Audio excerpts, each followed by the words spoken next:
नमो जायाणं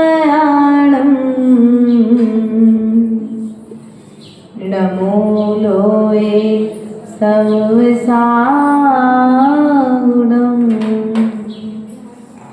बोले देवादिदेव मूलायक पारशनाथ भगवान की, वर्तमान शासनायक महावीर स्वामी की, आचार्य भगवंत कुंद कुंद स्वामी की, आचार्य भगवंत विराग सागर जी महाराज की, आचार्य गुरुवर स्वर्ण विभव सागर जी महाराज की, नगर में विराजमान मुनिर्यापक मुनि प्रसाद सागर जी सासंग मुनि संघ की, जिनवाणी माता की,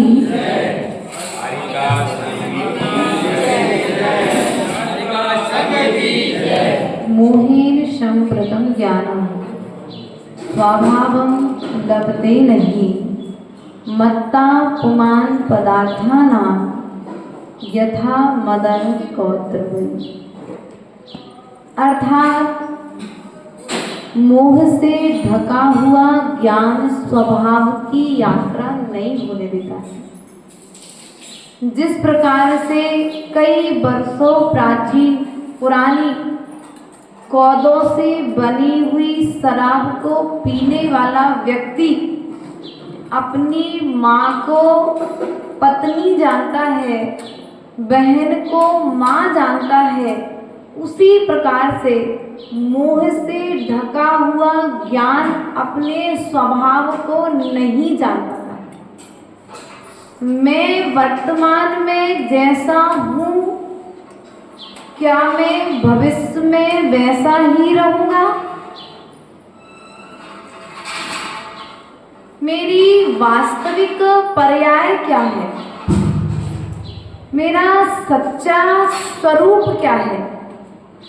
उस सच्चे स्वरूप का ज्ञान आचार्य भगवान कहते हैं, जिस प्रकार से बादलों के हटने पर सूर्य का प्रकाश पृथ्वी तल को प्रकाशित करता है, उसी प्रकार से मोह रूपी अंधकार के घटने पर इस आत्मा का ज्ञान तुम्हारे स्वभाव को प्रकट करता है।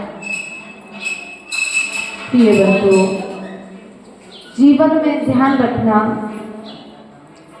सबने सबको नमस्कार किया, लेकिन आचार्य भगवंत पूज्यपाद स्वामी ने मात्र स्वभाव की वंदना की है। किसकी वंदना की है? आप समंत्रभद्र स्वामी का रत्नकर्ण श्रावकाचार्य ग्रंथराज जब आप उठाएंगे तो नमः श्री वर्धमानाय से उन्होंने प्रारंभ कर दिया। आप भक्तांबर जब स्तोत्र पढ़ेंगे तो प्रथमम जनेन्द्रम करके उन्होंने प्रथम जनेन्द्र आदिनाथ भगवान के लिए नमस्कार कर दिया।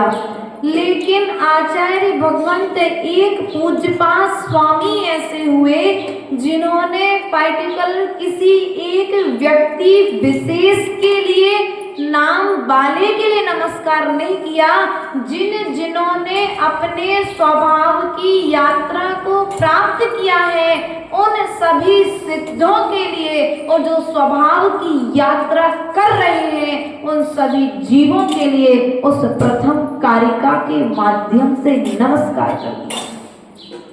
इसलिए वर्तमान पंचम काल में बाहर में भले ही कितने ही विपरीत साधन तुम्हें मिले, लेकिन उन सब के बीच में रहते हुए जिस प्रकार से अर्जुन को मात्र चिड़िया की आंख दिखी थी, किसी को पेड़ दिखे, किसी को पत्ता दिखा, किसी को डाली दिखी, लेकिन अर्जुन को मात्र आंख दिखी थी, उसी प्रकार से काल भले ही पंचम हो, लेकिन जो संकल्प हमने नरकों में लिया था, जो संकल्प हमने स्वर्गों में लिया था, क्या लिया था? हे भगवान, एक भाव में मात्र मुझे मनुष्य पर्याय मिल जाए, मैं व्रतों को धारण करके साधना करके मुक्ति को प्राप्त करूंगा। इस दुख का निवारण कैसे होगा?